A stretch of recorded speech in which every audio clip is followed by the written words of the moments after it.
بسم اللہ الرحمن الرحیم۔ ڈیئر اسٹوڈنٹس، السلام علیکم ورحمۃ اللہ وبرکاتہ۔ جیسا کہ آپ جانتے ہیں کہ ہمارا آن لائن کام کا سلسلہ شروع ہے، تو اس سلسلے میں آج آپ کا پہلا کام مضمون نبی کریم صلی اللہ علیہ وسلم کے اخلاق حسنہ آپ کو دیا جا رہا ہے۔ لیکن اس مضمون سے پہلے چند باتیں آپ کو بتانا ضروری ہیں۔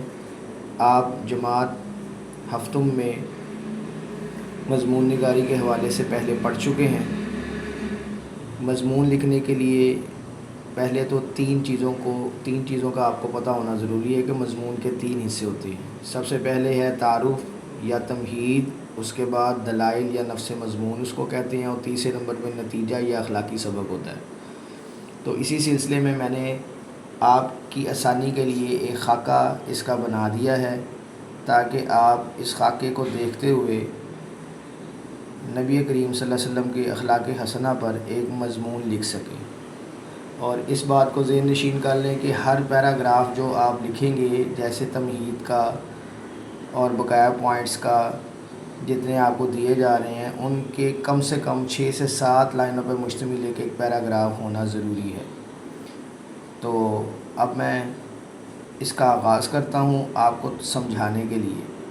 پہلے نمبر پہ تو آپ خاکہ دیکھ لیجئے۔ خاکے میں نے آپ کو بتایا کہ آپ نے نمبر 1 تمہید یا تعارف دینا ہے، اس کے بعد سچائی اور دیانتداری، تیسرے نمبر پہ بردباری اور حلم، اور نمبر 4 معاف کرنا اور درگزر کرنا، نمبر 5 تواضع و انکساری، نمبر 6 رحم دلی، نمبر 7 عدل و انصاف، اور نمبر 8 نتیجہ۔ یہ آپ کو میں نے ایک خاکہ بنا دیا ہے۔ اس کے مطابق ایک مختصر سے میں چند پہلو اس کے ساتھ ڈسکس کر لیتا ہوں، لیکن آپ نے اس کو تفصیل سے لکھ کے بیان کرنا ہے۔ مثال کے طور پہ آپ تمہید یا تعارف میں یہ لکھ سکتے ہیں کہ آپ صلی اللہ علیہ وسلم کی سیرت طیبہ انسانیت کے لیے ایک ایسا روشن چراغ ہے جس سے ہر دور میں روشنی حاصل کی جا سکتی ہے، اور آپ صلی اللہ علیہ وسلم کی شخصیت سراپا اخلاق تھی۔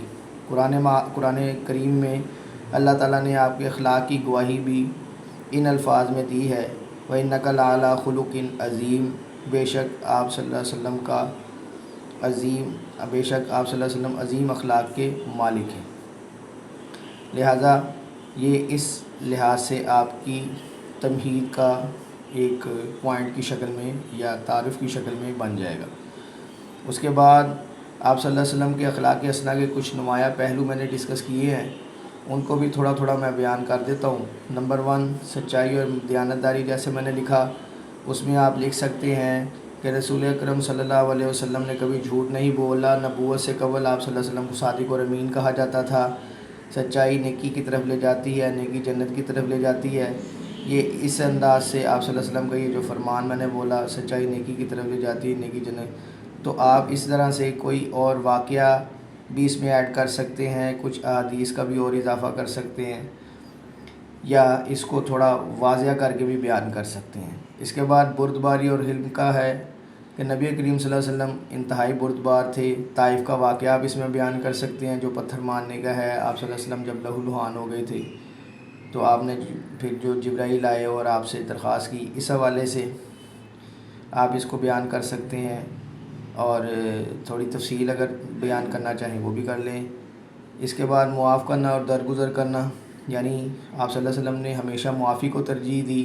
اس میں آپ فتح مکہ کے حوالے سے بات کر سکتے ہیں کہ آپ نے دشمنوں کو معاف کر دیا، اور اسی طرح آپ صلی اللہ علیہ وسلم کا فرمان ہے کہ آج تم پر کوئی گرفت نہیں، جاؤ تم سب آزاد ہو۔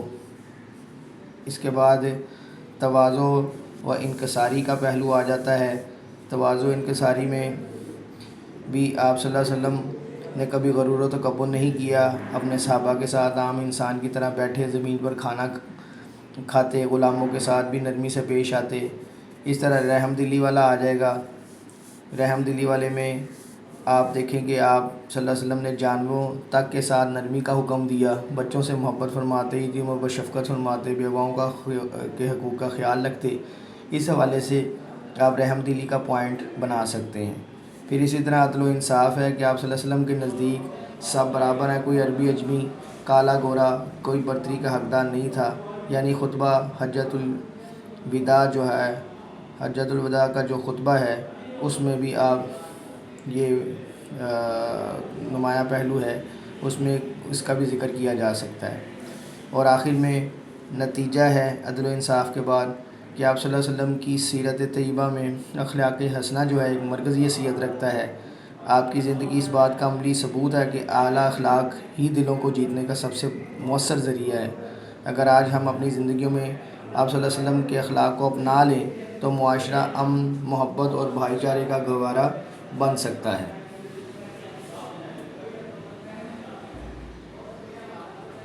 تو امید ہے کہ میری یہ تمام باتیں آپ کو سمجھ آ گئی ہوں گی اور مضمون کے حوالے سے بھی طریقہ کار سمجھ آ گیا ہوگا۔ تو آپ لوگوں نے آج کا جو کام ہے نبی کریم صلی اللہ علیہ وسلم کے اخلاق حسنہ، اس پر ایک جامع مضمون لکھنا ہے۔ شکریہ۔